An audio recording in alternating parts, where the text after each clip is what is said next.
Thanks, Neil. Thanks for coming, everyone. I appreciate it. I'm going to start with a video, if that's all right.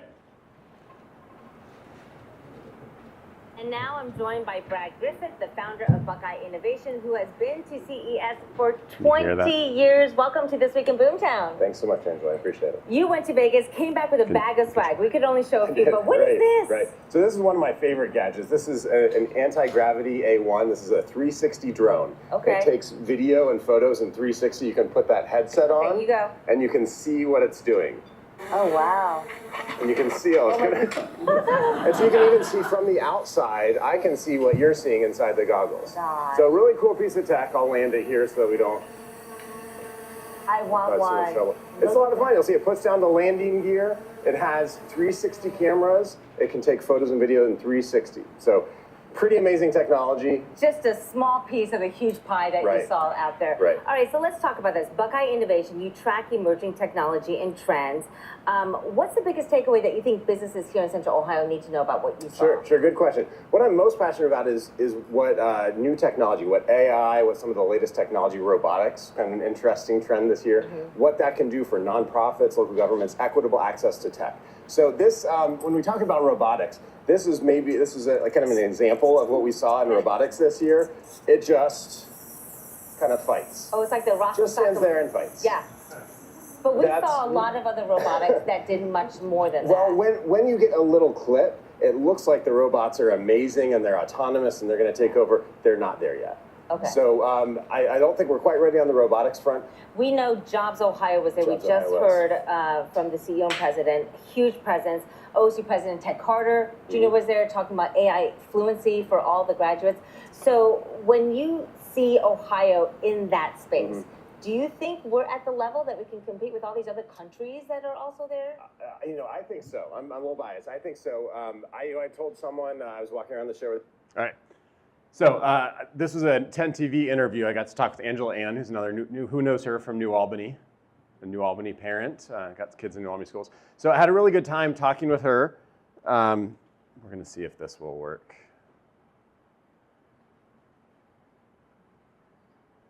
All right, I'll tell you what I'm doing with this gesture control later.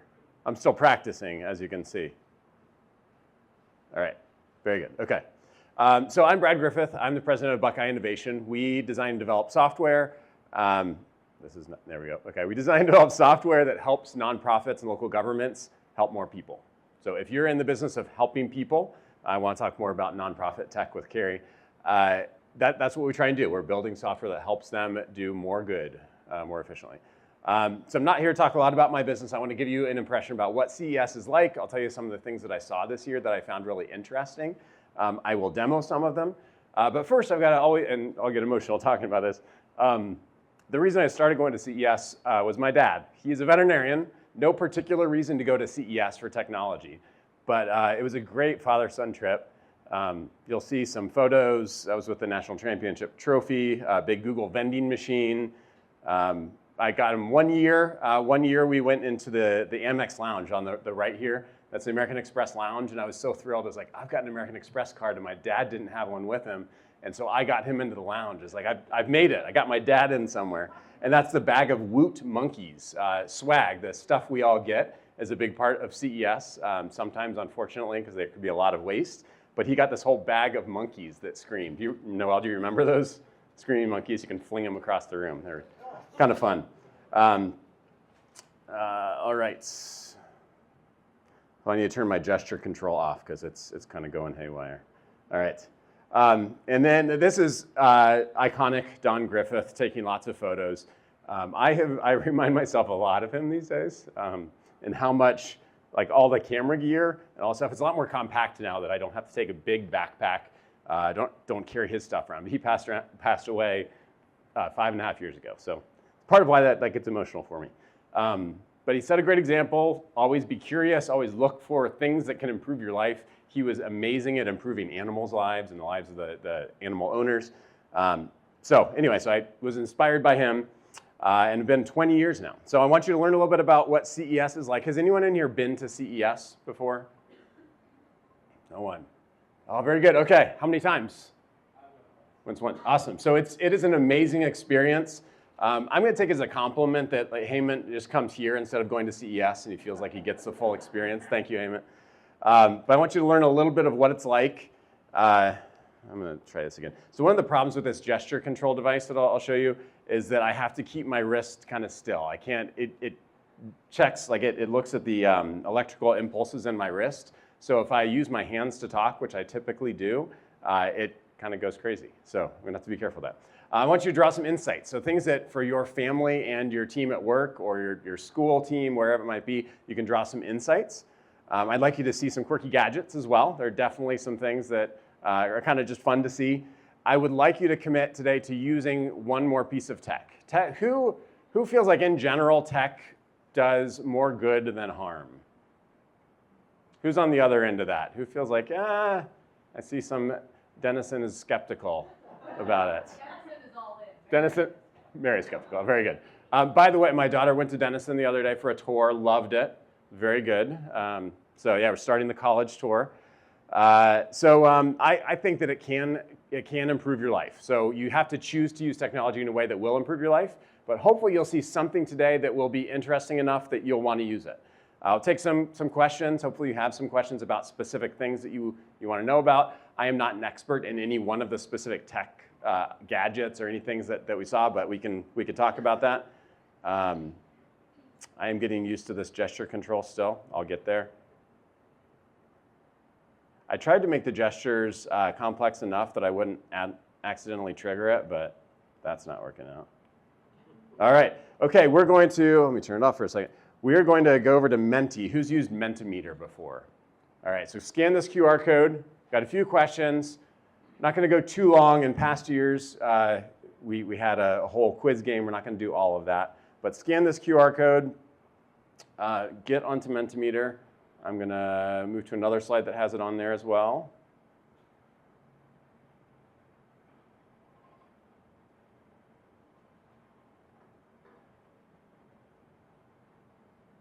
All right, just about everyone in. Let me move. Got 48, 49, 50, 51. That was a good counter of how many people are in the room who's participating in Mentimeter. I know you've probably already got your count, though. All right. And if you have missed this, there is a code up at the top that you'll be able to see as well if you want to join later. Okay, so question 1 of 1. We are ready. Which role do you most closely identify with? Just to get a sense, I know you got to do intros, but tell me, which role are you an entrepreneur, executive, tech geek, curious consumer? Lots of curious consumers, that's great. This is the warm-up round, so you can all get used to doing this. Okay, very good. So lots of entrepreneurs, that's great. How many of my Tiger Talks have you been to? A loyalty test. Who's been here? It's okay if this is your first, that's great. Always flattering. Oh, well, this is great. People heard about me. They wanted to come hear me speak, but no one came back. So what's that about? Great. Some people came back. That's good. Okay. What do you hope to hear about today in up to 3 words? You can put, I think, 1, 2, or 3 in there. Just tell me, is there something, some gadget that you heard about? Who saw news coverage of CES? So if you saw some news coverage, you saw something that was really interesting or concerning or relevant to you, toss that in here. I will try and talk about it today. There's way too much to see and to do and to talk about. I tried to boil it down. I'm going to get you some of the highlights up front in the talk, and then we'll go through a bunch of slideshows as well.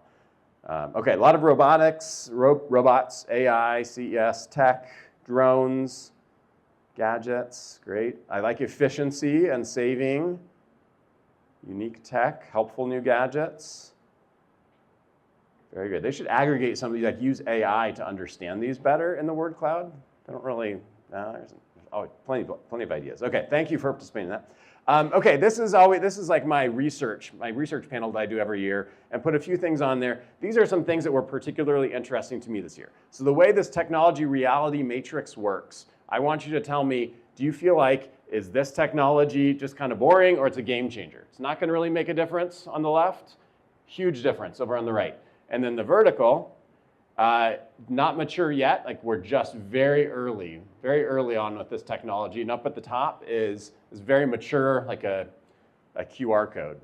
Kind of everyone's using them right now, or if you had flip phones. Super mature, not really going to change anyone's life anymore. Let's see what we can do with those technologies.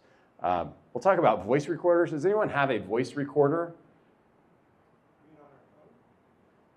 Do you use it on your phone? Yeah, use it on your phone. Just a few people. A lot of opportunity in this. I know it doesn't sound all that interesting. It is amazing. My team got me this pocket recorder over the holidays, and you can just tap a button and record a conversation, and then it transcribes it. It uses AI to pull out interesting insights. It gives me to-dos. This is a way, like I would typically use this if I'm in a meeting with someone. I try and engage with them, and then afterwards, I'll take a few voice notes while I'm like driving to my next event or something. And those voice notes then get transcribed. You've got a startup related to this, right? So I think this is a really cool bit of tech, but we'll see. Yeah, we'll see how everyone else feels about it. So see what you can do. This is a challenging quiz, I know. Okay, so while you're filling that out, let me give you a couple of other gadgets that I saw there. Try to show you some stuff. So who's been to a conference before where you get stuff? They just you have a lot of giveaways. It's kind of fun. Who's not been to one of those? It's an experience. You got to try it out. It's kind of neat. You got to be careful you don't take too many things. My daughter does play soccer, so I got a little soccer ball from Marriott because we're hosting the FIFA World Cup. Amazon gave sets of coasters out. I tried not to take too many things I wouldn't use, but Amazon ads was kind of interesting. Who doesn't need a water bottle on a rope? So I actually, honestly, like if I go for a bike ride and I can put this over here and I can go on a bike ride, it is helpful. I don't have to have a bottle banging around in a bike basket, or it could be helpful. So anyway, on that, you saw the drone. So this was not a giveaway, but this tech was so cool. I couldn't possibly. I'm a commercial drone pilot, licensed FAA commercial drone pilot. Couldn't possibly pass this up. Very cool. It's an anti-gravity A1 drone from Insta360. They incubated this company, and it takes video. Who's seen 360 photos or video? Has anyone seen those? Has anyone seen it in a VR headset? So that's the way to experience it. You're dragging around or flicking your finger on Facebook, not the way. Putting it on a VR headset is amazing. So imagine flying over downtown New Albany. You've got it, and you're looking you're flying up around downtown New Albany, and you're looking all around you. That's what the experience is, because you can fly the drone, and it's like you're there. You're Superman, you're Wonder Woman, you're flying around, and you can just look all around. It is an amazing experience. And it allows you to do, who's a video editor? Anyone edit some video? So you ever get a video and like, oh shoot, I wish I had gotten that from a little different angle, or I wish I was faced this way, I wish I was able to see what was over there. You can do all of that in post-processing. You just get the video once, you fly the drone through, and then afterwards you can reframe the shot, and it is really cool what you can do there. I mean, just to give you an idea of the variety. So a little lamp that when you connect those two, a little magnetic switch, and it turns the lamp on and off. Interesting. A development kit, I'll talk about this in a little bit, a little dev kit. Has anyone done, and we've got some computer science students, anyone done microcontroller-based programming, looking at an Arduino, something like that? So Tuya, T-U-Y-A is this company, Tuya Open. They have this dev kit, and I've got a couple photos of it, but they were giving these away. It's got a little speaker, it's like an Arduino basically, that you can program and do different things with it. You can connect wires up. My younger daughter, who's not here today, she likes gadgets. We've got HackPack. Does anyone follow Mark Rober?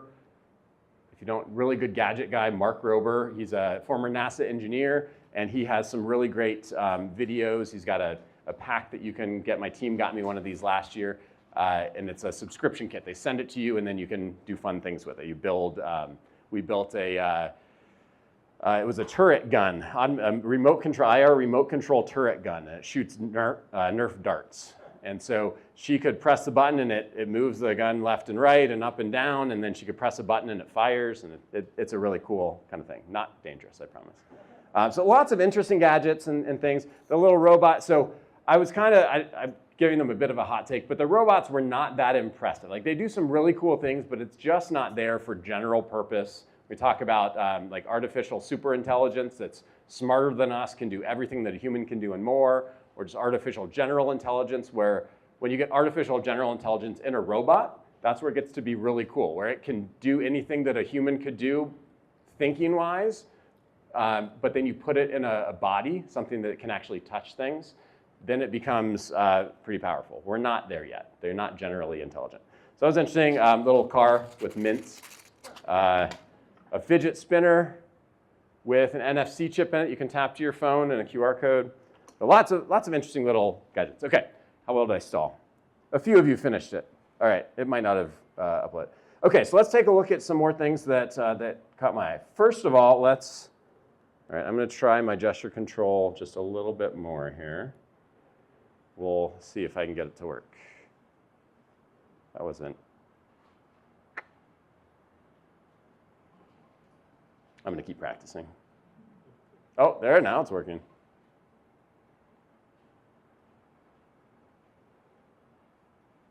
Okay, great. All right, so CES.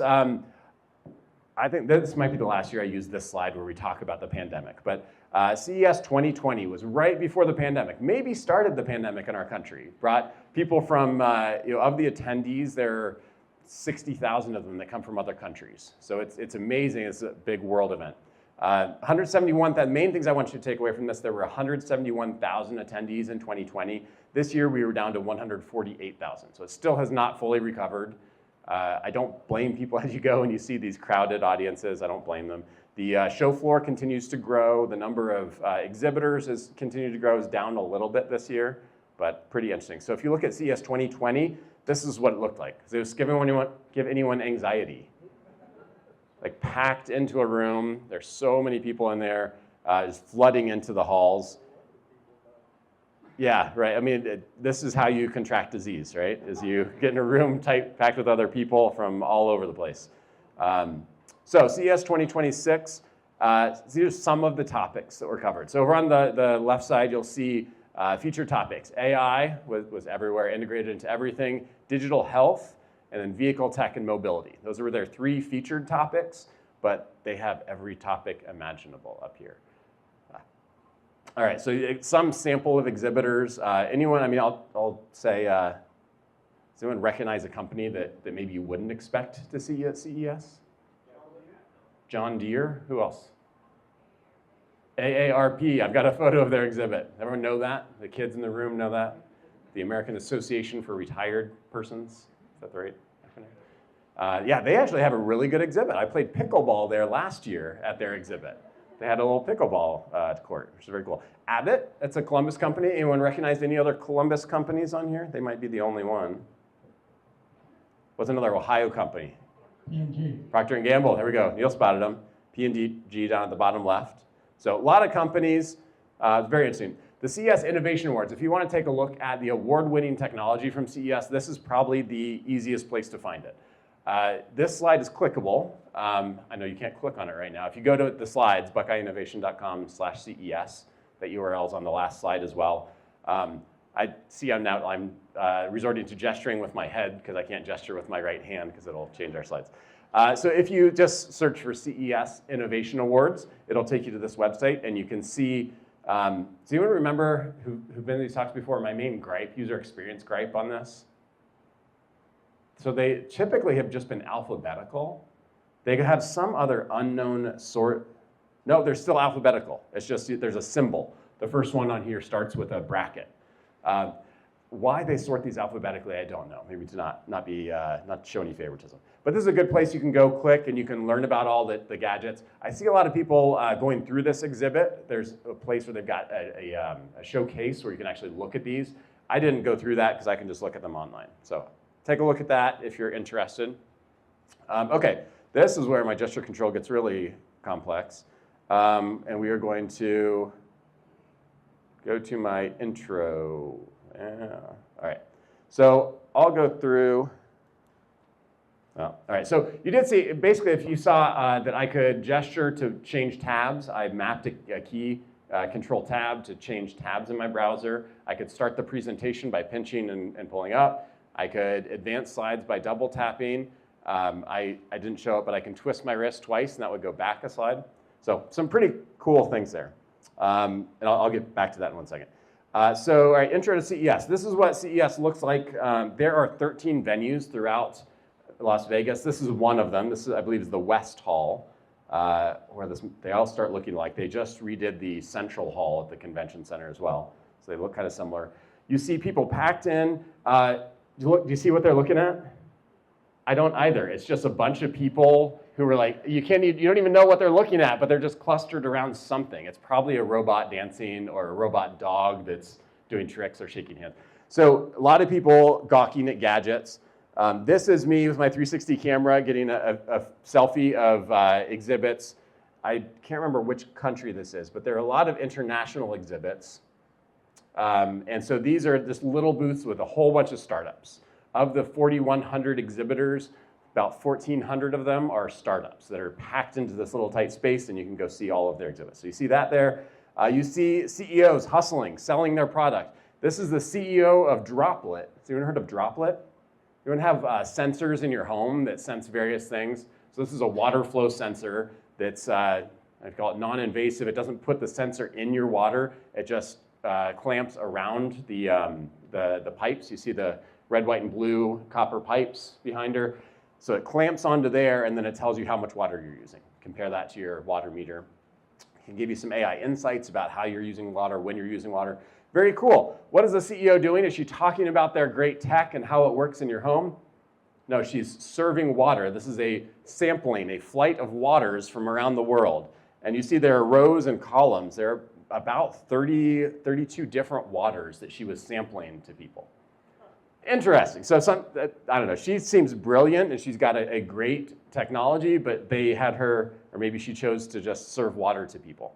But it's cool. As a CEO, you got to do everything. You got to be willing to take out the garbage, serve water, whatever the case might be. You see organizations like AARP. So this is the Age Tech Collaborative area. So they have various areas where they have all of the technologies in robotics or education all clustered together. This was the Age Tech. And you can't see it too well up here, but on this board, there's a list of startups. And this goes, these are taller than I am. This goes about 5 panels down the hallway. It's a list of all the startups that they have represented in their Age Tech Collaborative. So I'm super impressed with what AARP does year after year, bringing technologies that help people as they age, help them age gracefully, help them still, how they adopt technology, because by definition, technology, it's evolving, it's new, it's something that if you're older, you didn't grow up with the latest tech, and that's just how it will always be. And so AARP is trying to play a role in making sure that technology is accessible to people who didn't grow up with that technology. So I think that is very cool what they do. You'll see demos. This was there's like a wire cage where I was, this was my first experience actually flying the anti-gravity drone. Pretty happy, looked pretty geeky as well. This one is kind of interesting. This is a battery recycling exhibit. The US Department of Forestry and there's another organization, government organization, that had this exhibit where you go in. This is my 360 camera video that I edited. I went into a camper and looked for all the battery operated tech, had to count it and look at the photos that were up on the wall. And so it was pretty interesting how they had this little experiential exhibit. So me and this other guy are in there counting all the batteries, and then we go answer a question afterwards. Someone said they were into vending machines, and you had like 10 different things you're into, including cyber. Very cool. So this was a vending machine where I could go and I could order a product, and I went and got it printed. So I tapped my phone on it, and I could continue the vending machine experience on my own phone. I uploaded a photo, and I generated this little, it's kind of like a pewter, almost like a coin. It's square, but it's embossed. I can feel it's a photo of my wife and me on one of our vacations, and it's got an NFC chip in it.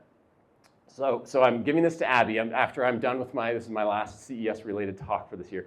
Give this to her. She can tap this to her phone, and it goes to a web application that I'm not quite done building, almost going to finish building, where she could tap it to her phone, and then it shows a photo with something I've written about that memory.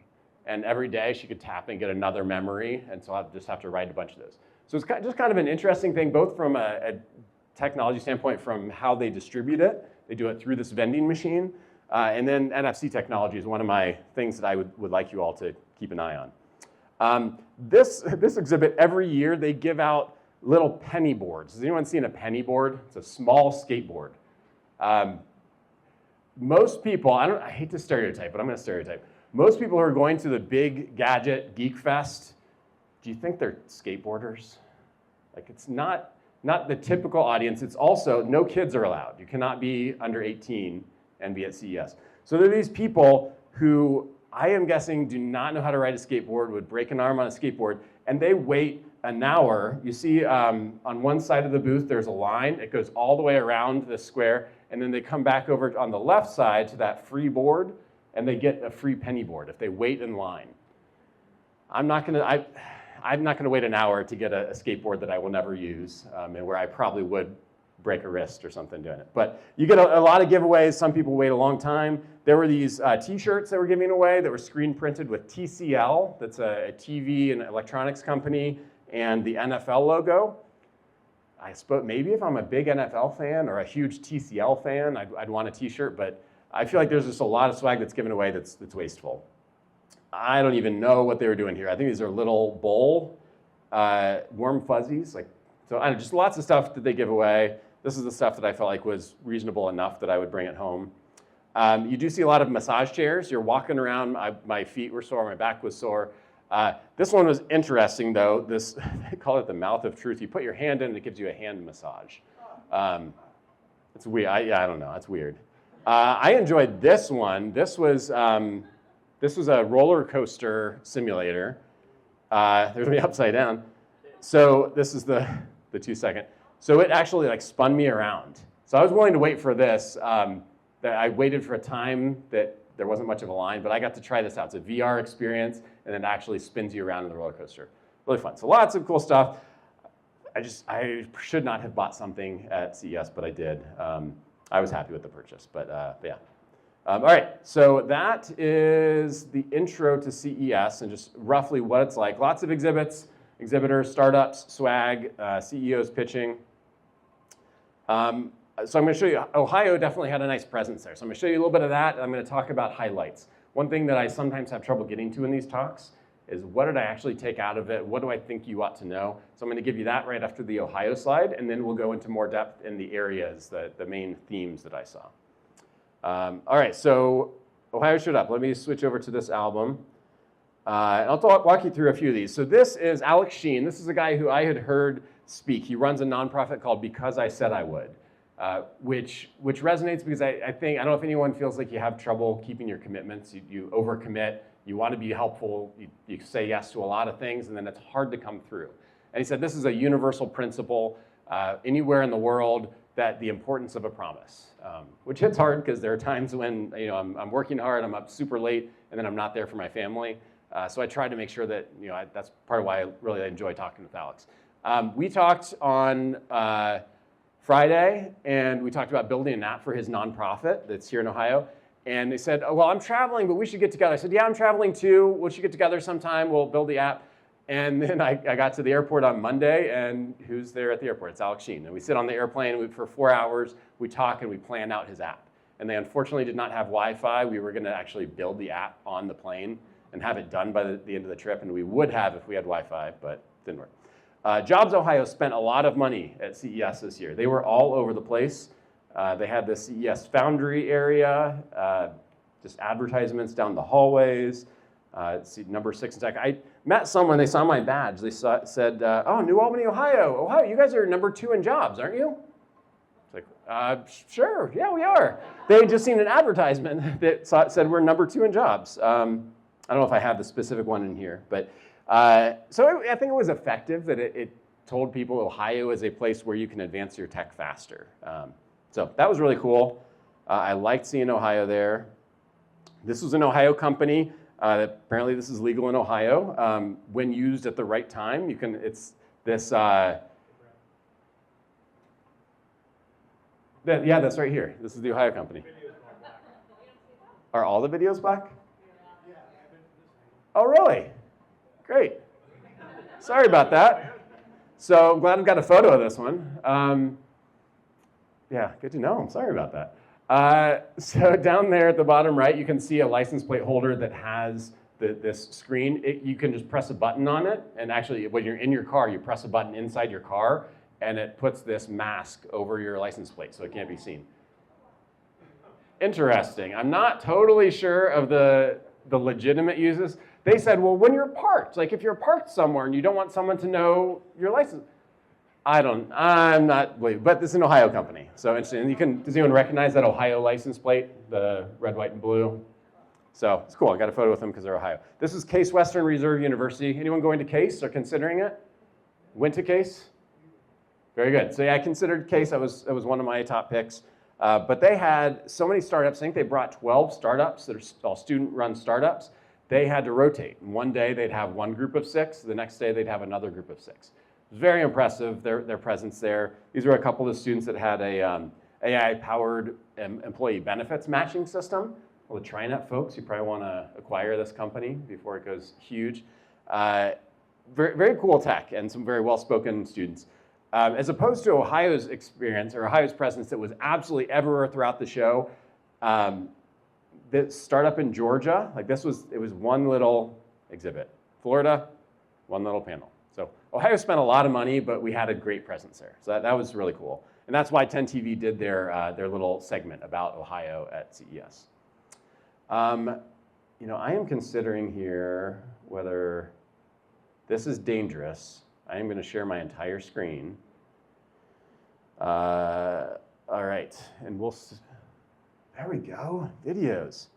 Okay, so this, let me show you. This was trending today. Let me show you now, this. We love gadgets here, and today we had a tech guru, Brad Griffith, the high-tech things show in Vegas. Guys, Okay, he's flying a drone so in the studio, by do you the know way. Dom Tiberi, the After voice of the interview, Buckeyes? Some of us decided to test out some of the cool things. Oh my God. I want to see. Try this. Say. Look, he's moving it with his fingers. You're moving it with your fingers. Take a picture. Hey, will you take a picture of me, please? Hey, Meta. Hey, Meta, take a picture of me. Switching to consumer cellular. So it was a cool experience. This was Dom Tiberi as I'm leaving the interview, and Angela Ann was like, hey, you got to try this. She kept pulling people in. Got to try this. It's amazing.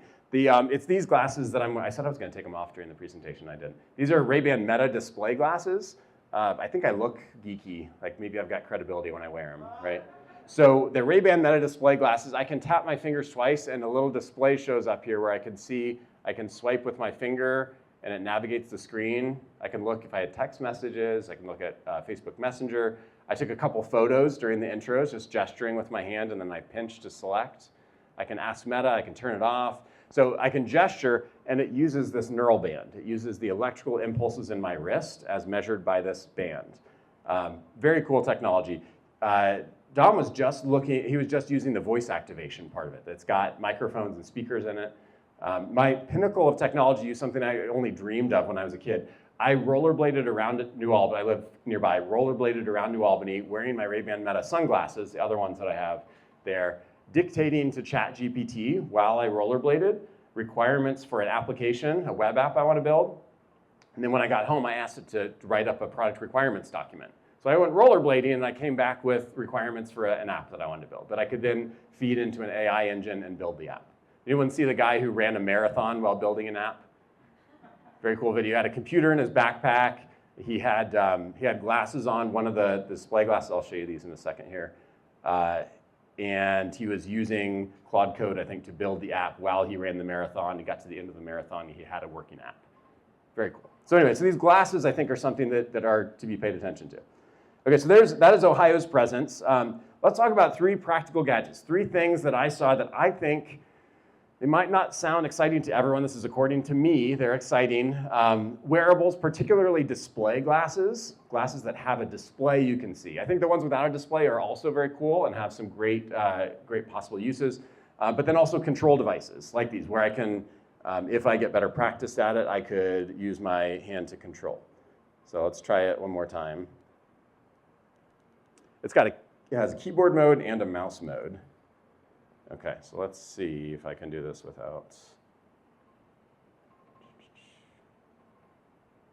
Where is I've got too many tabs open, and so it's hard for me to see which one's which.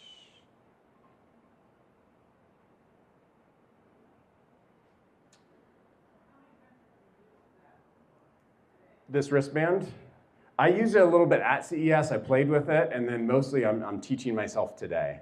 So I need to practice more. Okay, CES, useful. Okay, so here, all right, we'll try this.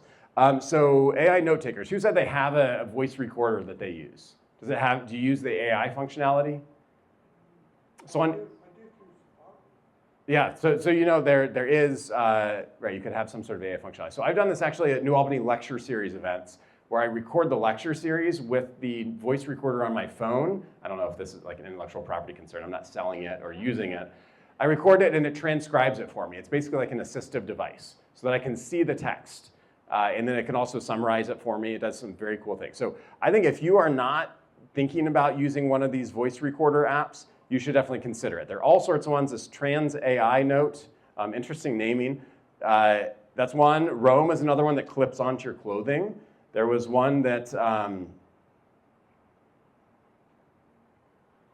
right, enough. You see that it can work, right? But it's not going to work.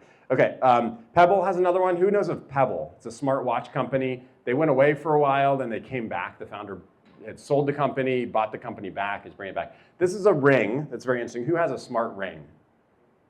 They're cool. I don't have one yet. I feel like that might be one of my next gadgets.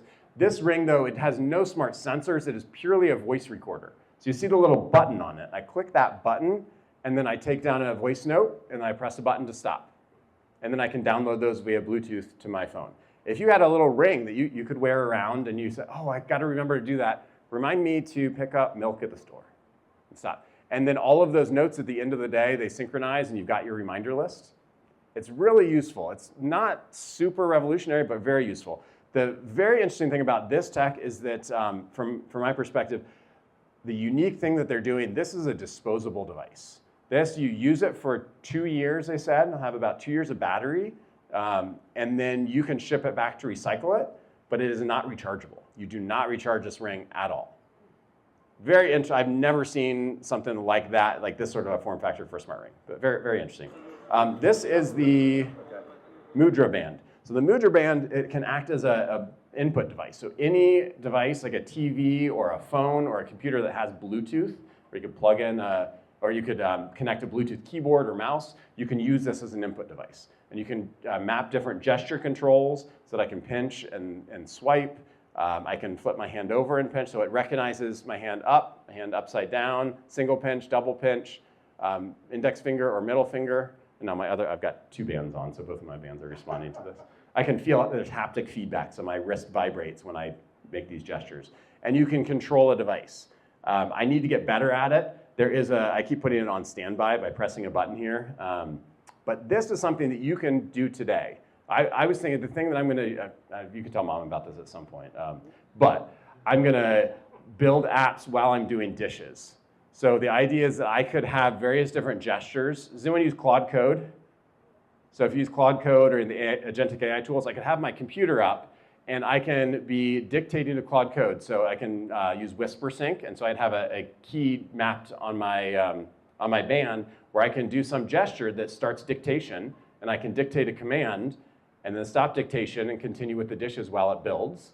And then I could have a gesture for switch to the browser to view it. So I'm going to get to the point where I'm using this device where I can have my hands in the water doing dishes. So that's the upside, right? I'll be doing dishes, but I'll be doing it while building an app. So anyway, gesture control, it is here. Who remembers last year I talked about AI Apple Vision Pro? Talked about Apple Vision Pro. And what did I say are the 2 things? Anyone remember? Gesture control and eye tracking. The eye tracking is not there yet, but the gesture control, instead of the camera-based gesture control that Vision Pro does, it has cameras along the side of it, at the bottom of it, so it can see your hands. It's in the dark. When we went on a plane and it was nighttime, they turned off all the lights, Apple Vision Pro stopped working. That's not great. But these devices, I had, at the crew game, I was taking pictures. I had my hands, and it was really cold. This was last winter. And I had my hands in my coat, and I could take pictures just doing like tapping. I could take a video or take a photo. So it's amazing. It doesn't have to have the camera. It's something that's here now. I'm pulling this virtual face using gestures, which is kind of weird. I don't know. Kind of a fun like physics demonstration and way to try out the point device. So try out something like that's gesture control of a device. There are 2 examples of glasses. These, I believe, are the X-Real glasses. Cannot remember which brand these are, but there's a display in the glasses. It might have been TCL, maybe. Anyway, so these, you see both of them have a cord. There's a cord that's dangling down in front of me. Both have a cord, but it can connect to your phone and gives you the equivalent of a large TV. They might claim it's like a 200-inch TV. If you put a 200-inch TV at that back wall there, that maybe, like it just feels like there's a good-sized display in front of you. So don't believe that it's like theatrical. Apple Vision Pro is very cool. Apple Vision Pro is theatrical. These are not. But you can imagine if I'm riding the subway or the Coda bus and I want to get some work done and I want to have a TV, like a screen, I could put my laptop on my lap or I could connect up these glasses. I'm not going to get Apple Vision Pro out and on the bus or the subway. I might for a long plane ride. I do on a long plane ride. But these are very cool. So if you say, I'd like to be able to see a display, I don't want to have something clunky, don't want to carry my whole laptop, take your phone, take a neural band, take these glasses, and you've got a mobile workspace. It's a very cool way to work. So I'd recommend that. And then NFC. Who does not yet have one of these little NFC business cards? So if you want one, I've got a bunch up here. Stacy could give you one as well. So this is an example from Atomic RFID. This was the first one I saw that had printing on it. And so these little key fobs, these you can tap on your phone. Every iPhone has NFC built in. You may not know it. They're not really upfront about it. It has NFC built in. If you have iPhone 6, 7, somewhere that's the last time I'm going to do that, I promise.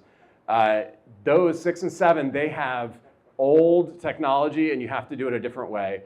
iPhone 8 and beyond, it's enabled by default. And you just tap this up by the camera. So I built software that when you tap that to your phone, it opens up a web app, and it's in programming mode. You put in your name and your email address, and it creates a digital business card for you. So imagine taking this around, you tap it, you go to an event, say the New Albany Chamber Expo. We did something similar to this a couple years ago. You program this for yourself, so it's got your digital business card on it, and then you go around at a trade show. At the end of a trade show, what do you end up from a contact standpoint? Big stack of business cards? So instead of a big stack of business cards, you could go tap this at each of the booths, and then at the end, you've got them all in a digital app. It's got every booth that you visited, it's all right there. So we gamified this at the Columbus Chamber annual meeting. We gave out 200 of these key fobs, and we gamified it. We said, go connect with as many people as possible, and we showed a leaderboard of who had connected with the most other people who had one. So there are all sorts of really interesting activations. The cool thing about this, you don't have to have your phone or something else with you if there's a reader nearby, or you can tap this to someone else's phone. You could put this on your keychain, and then it's your business card, and it's with you all the time. And then you can do it the other way around, where you might use your phone. We've talked with various different organizations about doing an art scavenger hunt, where you go around town, you tap your phone on various different art exhibits, and it gives you a historical tour, or it tells you about the artwork. All sorts of cool things you could do with this. So I would recommend trying out NFC technology. If you're not using it, it's like, who uses QR codes these days? I mean, everyone uses their skin in menus. You can do this. There are some advantages to this, that doesn't take up as much space, is much faster once people learn to use them, much faster to just tap your phone on something, then open up the camera and get it angled right, and then tap on the URL. It's a lot faster. People also, maybe a little bit gimmicky, but it's cool. People are like, I want to try. I can just tap my phone on that, and something happens. And imagine if you tap your phone on something, and then something in the environment changes. It connects that up. Lost. It's telling me my time's up. Okay, there we go. And then this is, I've talked about this enough. This is my drone that I think is very cool. I think it's going to open up access to experiences that people couldn't have. Who has flown a plane before? Anyone in here a pilot? Anyone flown the plane? Okay, so if you haven't flown a plane, has anyone flown without a plane, like with a jetpack on their back? No one. So this will give you that sort of experience where you're flying around, you're looking around, you don't have, you've got a middle seat, you can't see anything. No middle seat here, like you are the plane. It's a very cool experience.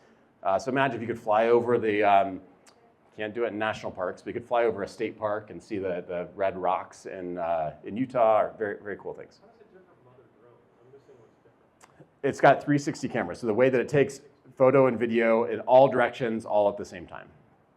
It's also, I mean, there's some downside. It only flies forward, which is fine, because if you want a video of you backing away from something, you just turn around and fly away from it, and you've got video in both directions. So it's a little bit interesting, but very cool tech. They start at $1,600, so it's not a cheap gadget. I have a couple of pending gigs to do some video with it, so I may very well be able to make the money back on it. We'll see. So those are the 3 things that I would recommend you check out today. Voice recorders, there are all sorts of different ones. Pocket is one of them. You can find a lot of different apps. You can even just use the voice recorder app on your phone. Various different input devices, so using a gesture control input device, and then also glasses, some sort of a display glass. I think those are here. They're actually ready to be used. And then NFC, something I think you should check out. Any questions about those? Yes? The glasses that have a screen in them, BJ's had a sale on some that were $200 some dollars, $200 to $300. So that's about where you'd be. Some are $400, some of them, if you had, I don't know, some extra features, you might get a little bit higher than that, but they're accessible. Yes? Do I get vertigo when wearing the goggles? It is definitely possible. The first couple times you fly, you should not be standing for it. So yeah, it can definitely disorient you. Because you can fly, it only flies in one direction. You can be flying and looking around. And so if I'm flying in a different direction than I'm looking, you can absolutely faceplant. You've seen people probably VR videos. People have a VR headset on and they're in the game and they all of a sudden like take off in this direction and hit a wall. Yeah, gotta watch for that. All right, let me hit a few more areas here and then we'll take some questions. So AI, there is all sorts. I'm gonna close a couple of these things so I can see what's what. Okay, so AI, this AI, everything, everywhere, kind of, they spelled it interestingly, but this is a general theme. AI has been in everything that we saw there. Qualcomm, there were some interesting phrases here. Engineering human progress from Qualcomm. Magical AI friends for family. So they're making it try and seem very accessible to kids. I don't know that we want our kids to have AI friends as a replacement of human friends. The future of content intelligence. So like put any prefix you want on intelligence. People were using all of that there. Some interesting quantum computing AI chatbot sort of functionalities. This was a neat company. I'm big into APIs, application programming interfaces that can allow you to build on top of someone's technology. So this was a kind of a cool one that did like AI skin scans, makeup pairing. This is that development kit that I showed you. This has that little board in it, but it has a camera, a little grayscale camera. It's a pretty cool device. What will you do with your time back? So with AI, one of the themes, has anyone heard of the Jevons paradox? So this paradox is that you say when you get new tech, it should make your life so efficient. Like I'm just gonna sit on the beach. We don't have to do anything. I'm just gonna relax and AI-driven robots are gonna do everything for me. But the paradox is that when you get more efficient, what do you do with that time? What do I do now that I'm so much faster building things with AI-driven software development tools? I build more things. And so I have filled up my time and then some. And I get less sleep now than before I was using AI-driven software development tools because I'm doing far more of it. I'm serious, like this week, very little sleep, and you gotta watch out for that. This is an AI, another one of the voice recorder kind of things that integrates ChatGPT into a little medallion wearable. So again, very cool. I think the transcription, summarizing, taking notes, that is very cool. This, who has ever done data entry and said, this is painful. I don't like hand coding this form in. This company, I really wanted to talk to them, but there was no one at their booth. But they talk about using AI for data entry, which I think could be huge. We have 2 projects I think going on right now that involve AI for data entry, scanning forms in. So very cool. AI video editing. This is another startup that was accelerated by Samsung. So lots of cool things there. This is in the health and mobility space. So this device is something that I hold in my hand, and it can vibrate. The way that it can vibrate, it can like direct me. It can like kind of nudge me in one direction or another. You see, as we get to the end of this video, this is an assistive device. So if I am, say I'm walking the track right here. I'm walking a track, and this device guides me, and it kind of pushes me which direction I should go. If I'm blind, I can hold this device, and it will guide me, like a human that would hold someone's hand and guide them. It's really pretty amazing. It's still somewhat prototype phase, but I got to try it out It works. It's got GPS enabled. It's very cool. Yeah? It's a little bit like in the car, 'cause my car nudges me back. Yeah, something right. Sure, kind of like lane assist, lane keep assist for a human walking. Yeah, yeah, absolutely. It's very cool. What's going on, Jason? Does it have to have a predetermined track? Does it have to have a predetermined track? Not necessarily. I mean, if it's going to guide you, then probably so. It doesn't have cameras on it, so it's not going to do obstacle avoidance like a drone would. But very cool tech. So I think feel like in the mobility space, also the accessibility space, that was a cool gadget I saw. With health tech, all sorts of sensors. It'd be interesting to have a sensor in your toilet that tells you about hydration and health, digestive health. Most of the ones that I saw, because there were several of them, most of these, they use a camera, which still feels kind of weird, but uses a camera. It doesn't sit in the water. I don't know. I'm still thinking about it.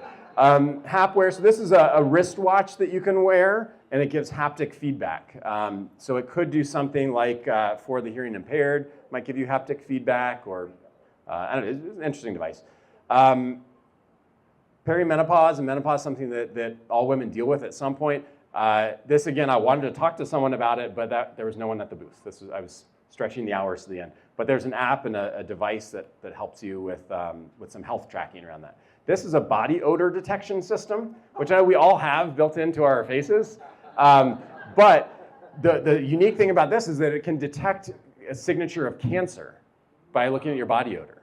So it's very cool. As a researcher, she was giving me a demo of how it works. You just hold this on your skin, then you put it in the device, and it uses VOCs, the volatile organic compounds that go into the air. And I'm talking about something I don't know a ton about, but it uses then sensors to determine, do you have a signature of cancer, something that could be cancer just by the odor, the VOCs coming off of your body. Very cool technology. Some hormone strips that help you test hormone level. You can tell I'm 43. And we're getting to that time of life. There are other urine tests. There are other sort of tests that you can check for fertility and all sorts of different things. They gave some samples that I can pee on the strip at home, and it'll tell me about my health. You go into an app, and based on the colors, there's a chemical reaction, and based on the color change, it gives you insights. Okay, we talked a little bit about open hardware. I'm always fascinated by how you can use hardware and software. You can build our own software that tacks on top of things. I need to talk a little bit about robotics, because what a lot of you probably came for. So this is one of my interactions with a robot. He says, I am a gentle robot, and I say, will you shake my hand? And he shakes my hand, and I said, you didn't squeeze at all. I said, could you squeeze? And he grabs my hand, the robot, and pulls it close, and you see the handler rushing over to make sure that it doesn't break my hand. And if we... I'm gentle by design. So as he's pulling my hand in, he says, I'm gentle by design. Yeah, sure. So that was not a smart move. A lot of what we saw was dancing robots. There's a lot of dabbing, a lot of just doing these very stereotypical dance moves. That's most of what we saw. I saw a guy in the parking lot racing a robot. That was fun too. So a lot of it's gimmicky. You're gonna see the fighting robots. So this is how it started, and this is how it's going now. They had to break up a fight. They're like, oh, the robots fell, and they're not anywhere near each other, and so their handler is helping them out. So interesting. Robots that clean, they could put them up on a skyscraper or at home, put them up on high windows that clean your windows. This is a robot barista. So this is one of the good uses. Sort of good uses, like the arms work well together.